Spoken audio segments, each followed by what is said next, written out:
Good afternoon, Dr. Randy. Welcome to our podcast again for this week. We're getting to do this in a much more relaxed and fun way. I just feel like we're sort of sharing ideas.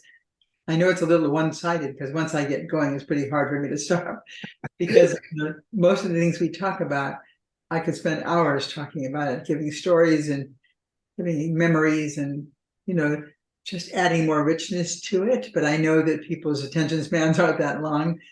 But I love the people that have taught me these things.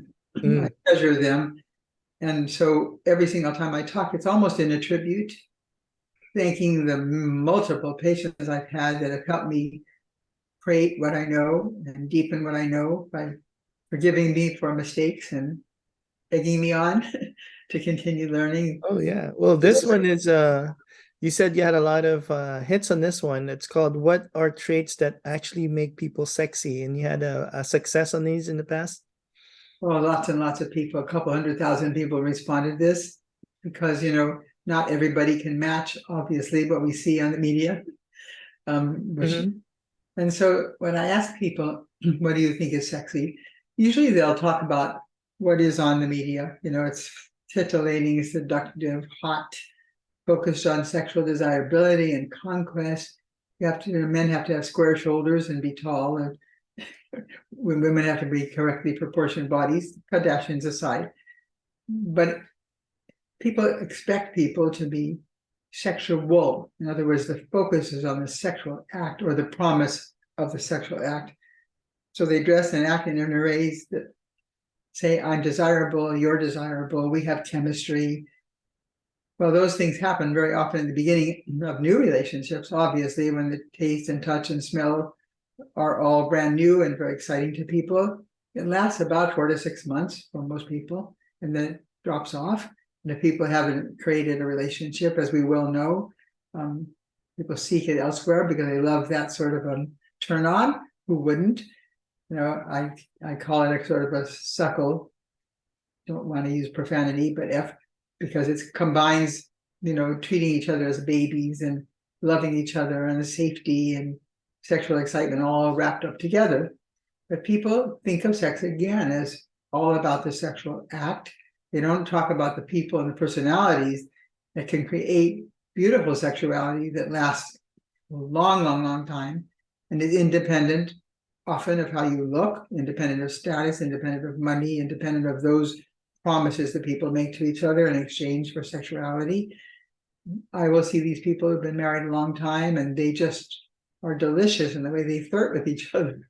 It's just wonderful. And the people who are truly what I would call sexy people are more kind of like cats. How you can't really get a cat to do anything unless it wants to, and it always wants to be on the other side of the door, whatever the door is. But cats train us to please them because they're not for sale. So, more like, dogs are more love me, love me, love me, and I'll do everything in the world for you. So I kind of like to talk from my heart about who these people are. And I've seen them over the years. I've seen them actually, by the way, in 5 and 6-year-olds. It's Really? terrifying. Oh my God. I was once with a woman and a little 6-year-old boy who was jumping all over the couches. I think I've told the story before, but I'll never forget it. And making a lot of noise and interrupting our therapy. And she started to do her 1, 2, 3 number, mothers do that, 3, 2, 1, whatever. And she started to get up and she said, I'm really angry at you. And he said, you're so beautiful when you're mad. And I started laughing. I said, where did you hear that? He said, on television, but he was batting his eyes and doing his little sachet number. He was adorable, but very, very innocently sexy, just adorable. So, I'm going to try to talk about these people that I've known throughout my almost half century now of doing my work. And they walk in the door and they exude a sexiness that's not sexual. So I really want to make everyone understand the difference. It's not sexual. It's not, oh, we've got great chemistry. There's just a way they move and act and talk that makes you drawn toward them. And they're very often not all that attractive in the normal sense of the media. They don't fit all that criteria, but man, you cannot miss it.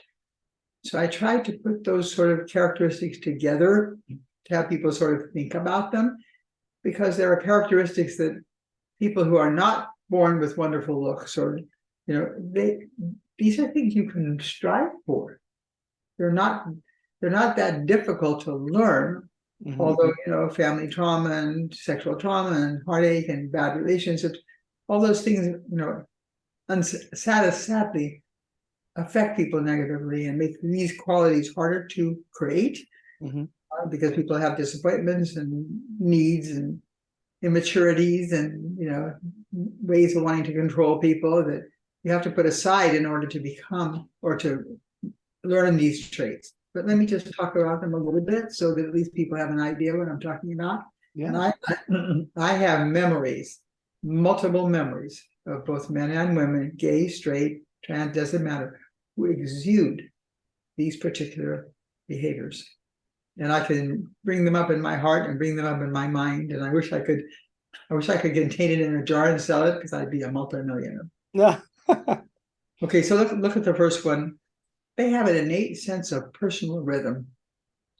They can connect and disconnect. They don't hold on to anything too long or let it go before it's done. Think about dancing with somebody. They match your rhythm, and they have a rhythm of their own. You can't sort of control it, but it just works. They move in and out of situations seamlessly. So they can be adorable, can be present. If something looks like it's not happening, they can back away, or they can change their rhythm. They can move quickly, they can move slowly, they can move cat-like, they dance. They have a rhythm that when you go to be with them, you sort of feel like you can fall into that rhythm. It's kind of a charismatic way of just inviting you to dance. And it just feels easy. As I said, it feels kind of seamless. They're compelling and unattached at the same time. On the one hand, very available, on the other hand, mysterious. You can't quite get your hands around them, but they're always present. And it would be so easy if I could just show you a video of someone who moves like that, who talks like that, even in the way they sit. They'll come and sit kind of close to you, and if they feel that you're sort of like a little uncomfortable, they sort of smoothly back away a little. And if they're too far away, they sort of lean forward and make themselves more present. So you always know they're there, but they never seem to violate boundaries or disappear. They understand that rhythm. The second one is they don't seem to have an attachment to outcome. Sexual people are looking to get laid or looking to be sexual. So the outcome is sexuality. So these people don't have that outcome because they understand the 4 dimensions of sexuality, which is courtship, playfulness. Yes, of course, then you can get aroused and orgasm is desired, but they also know that that's part of also the pillow talk that comes after that, where you then talk to each other and kind of reconnect and playful again, playful maybe during the act itself. They understand the rhythm of that and how it has to evolve one stage at a time. So if you start from a goal and you work backwards, you're always focusing on whether or not is it going to happen. If it's not going to happen, it's going to happen. If it's not going to happen, if it's not going to happen, people feel awkward and uncomfortable and rejected or pushed too hard. These people who are sexy are just not attached to outcome. They don't have preset goals. Their possibilities arise out of the way they're connecting with you, and those possibilities can be taken advantage of or not. You're always willing to let them go because the process defines the relationship and the sexual connection. You just when you're with them, you just get it. They're kind of timeless. If they're so in the moment. So that's the second quality. The third would be, and this is anybody recognizes this. You want people that are just a little edgy. Edgy people, on the edge people are a little more sexy. They're just a little out of reach. When you try to make a connection, they're sort of there, but they play with it. They don't immediately grab onto it. They're just a little edgy. There's a kind of a now you see me, now you don't kind of playfulness about them. They're involved in the beauty of the process. They don't violate boundaries. They don't allow their boundaries to be violated. They let trust emerge without urgency. So they never make the other person feel entrapped, and obviously they are not available for entrapment. So everybody likes that kind of little edge. You don't want something to be too easy. You want to work a little harder for something because it makes the prize sort of worthwhile. That's just a human trait. Every human being doesn't like it when it's too easy and doesn't want to try if it's too hard. But something you have to work for always takes a little bit more. It always takes a little bit more out of you, brings you a little bit more to working a little harder for something. So sexy people are just not that, they're not easy, but they're available. It's hard to describe the difference, but when you're with them, it is so evident. Okay, a fourth one. This is really important. Sexy people are mischievous. They're just mischievous. They're not childish, they're childlike. They just like things to sort of, they love mischief, they love playfulness, they love lightheartedness. They love the potential of the mutual connection, but they really like to play a lot and let it evolve around play and laughter and fun. They're not frivolous, they're playful. They take things seriously. They don't mock or make fun of, but they can just laugh. They can laugh in the middle of it. Playful people, when they are mischief, even during a sexual act, they can stop and do something silly and fun and start over again. They don't feel coercible or coercing another person. Yeah, the favorite comment I can make, they dance. I've said this so many times. I dance through life. Come dance with me or I'll dance alone, but I'm going to dance because that's what life is about. They cannot live without whimsy, fantasy, magic. They live their lives that way, and they live their lives that way everywhere. They sort of give you the message that everything's going to be okay, and laughter and fun are more important than anything else. So let's go to the next one. Of course, sexy people take care of themselves. They keep their minds busy. They're emotionally available. They deal with their own issues and their own problems, whether they're in therapy or they're having grief or sadness or whatever. They take care of themselves. And they're kind of alive people, as best as they can be. They're as fit as they can be, even when they're sick. They try to focus on what they can do rather than what they can't do. Being in touch with their own bodies keeps them energized and very, very present. They avoid what drains them. They seek the things that make them feel more resilient. They take care of themselves. They love to move, to experience, to seek, to explore. They don't just sit there in a passive way, waiting for life to happen. They're always moving toward life. What else is available? What else is available? Ready, aware, packed to go. They take care of themselves. And so when you see them, you sort of have an innate appreciation of the way in which they arrange their own lives, particularly as it relates to their body, their mind, their soul. If they need sustenance from some bigger power, they pray. They eat well.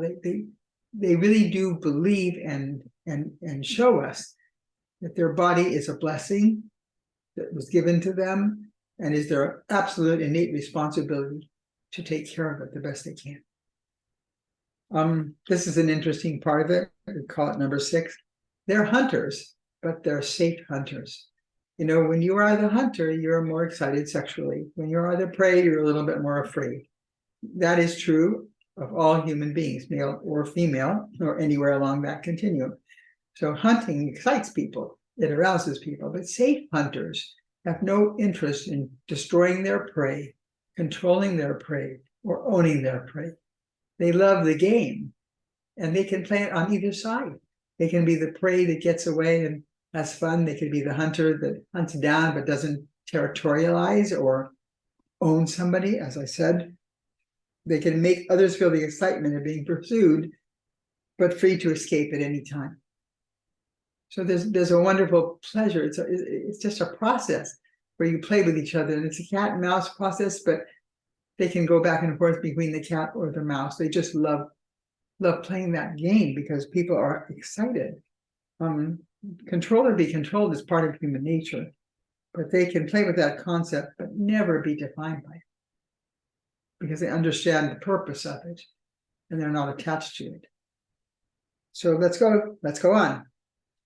Sexy people have a sort of a sense of contentment within themselves. Mm-hmm. They're self-sustaining, whether they're in a relationship or not. They just look okay. Like they don't want to be anybody else at any moment in time but them. If they find ways to make their lives meaningful. They love fulfilling connection, but they don't need it to be okay. Yes, they sort of, life for them is something to be created, not to be entitled. Okay, these kind of people don't scorekeep. Mm. They don't need to win. They don't need to possess. They're easy to connect with, but they have a high price on themselves. They're not available easily because they're always reaching to what makes them continue to feel okay with or without a connection. And they make sure that that happens. So they never come to you hungry or angry at something that didn't work, but they work those things out on their own. Okay, we're getting to, there's 10 of these, but the next one is probably during lovemaking or prior to lovemaking or just as an interaction, way up there on the top. Sexy people attune. They can live in the hearts and minds of another person. They know what their partners want and need and know what they can provide and can't provide. They don't promise where they can deliver. They tell people what they can, but man, they know what that other person is experiencing at every single moment. Egocentricity is just not there. They track their partners emotionally. They remember what they tell them. They weave it from the past into the present, into the future. You know, I know you've had some relationship problems in the past in this area. Let's work it together so it doesn't happen with us in the future. They make sure that they track. It feels unbelievably wonderful to be tracked by someone. Oh, how was that doctor appointment? Are you going to be okay? So sexy people track you. You feel like you matter to them because guess what? You do. They can communicate mutual love and needs to make their partners feel seen. And what's most important, they learn from every interaction so they don't keep repeating it. If they do something with somebody and the other person has a sad reaction or an angry reaction or a disappointed reaction, they want to know about that. So the next time they're with that person, they change that behavior as best as they know how. So you don't keep seeing the same thing happen over and over again. And they have that same beautiful way of doing all these behaviors with all the people, little people, million people, old people, young people, people they're going to be sexual with, people they're just going to know. They just spread that kind of sense that people matter to them. And they pay attention to that. And it pays off because the person on the other end feels, as I said, so cared for, so tendered. And they don't lie about who they are, even if they know what a person needs and wants. If they can't provide it, they're really upfront about that. It's okay because they don't have to always win. They don't have to always capture their prey. If it works, it works. If it doesn't, it doesn't. The 9th one is man, they cannot be bought. They're just simply not for sale. Like I talked about cats earlier, this is definitely a cat attribute. They cannot be bought. They're not for sale. They can't be coerced or blackmailed or bought or controlled or manipulated.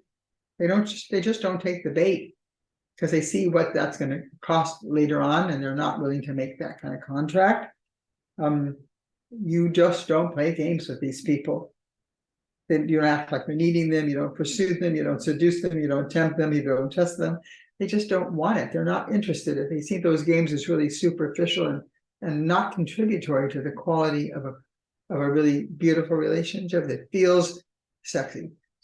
So we're redefining sexy: alive, present, interested, fun.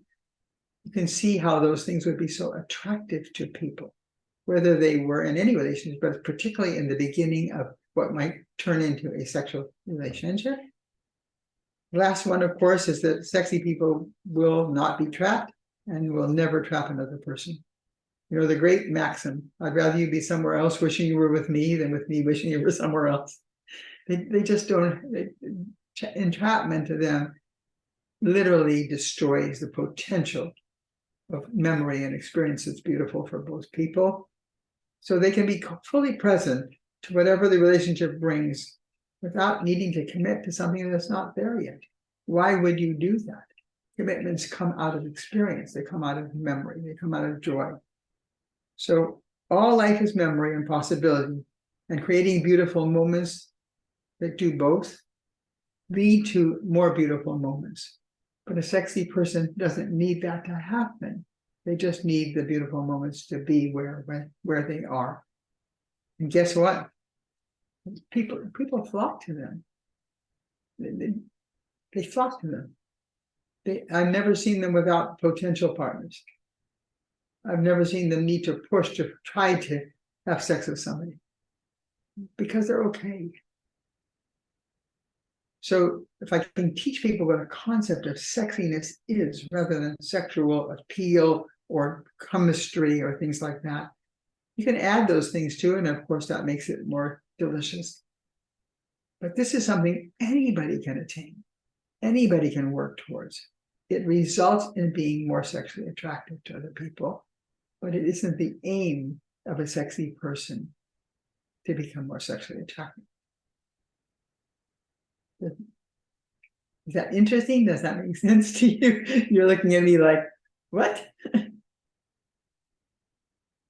Oh, for men, and women, like obviously there's the physical attribute, right? Yes. Right away that, hey, the girl's sexy, whatever. That's like the first thing that men look at, obviously. More male energy people. Women do look at that also. They're just a little quieter about it.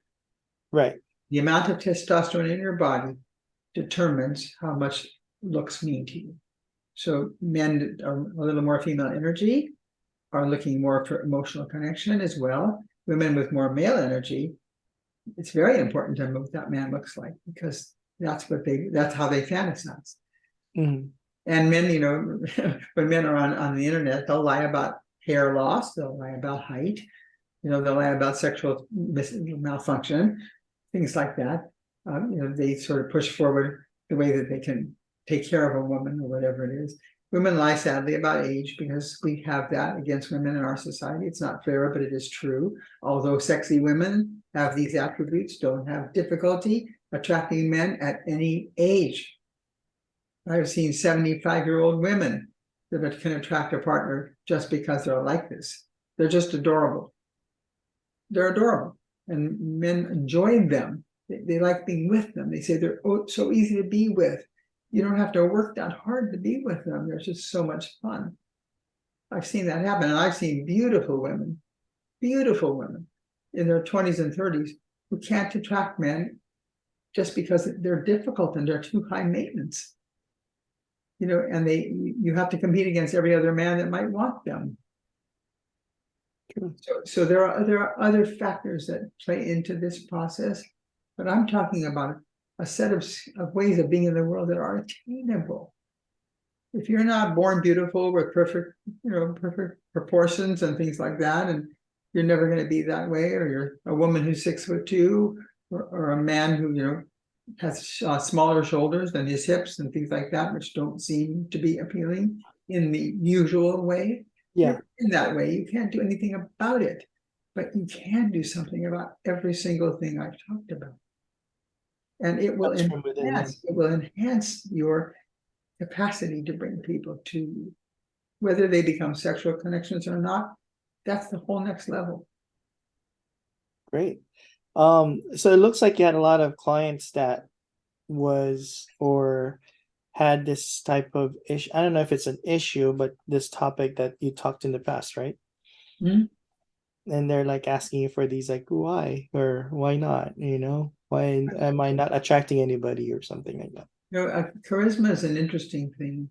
It's a way of extending your sort of auric field to wrap yourself around another person and get them to think and feel the way you do. So very often I will see that level of charisma, but the people who have it don't abuse it. They know that they can pull people toward them, but they don't abuse it at all. They sort of tuck their auric field in and make sure that they don't use it to capture somebody inappropriately. Right. Wow. Okay. Well, let's wrap up our podcast. Where can they find your information, Dr. Randy? Well, my email address is Randy Gunther, one word, lowercase, Randy with an I, at cox.net. I appreciate all comments. And if you have a good idea, something you'd like me to talk about, love to do that for you. You can also look at my website that has all 260 articles I've written for Psychology Today over the last decade or so. And that's relationships actually at .org, O-R-G. And then you can also listen to my podcast. I think this is about our 16th one or 17th. We're going to keep doing this every single week. And that's Randy Gunther at YouTube. Great. Thanks, Dr. Randy. I'll see you next week. My pleasure, Ryan.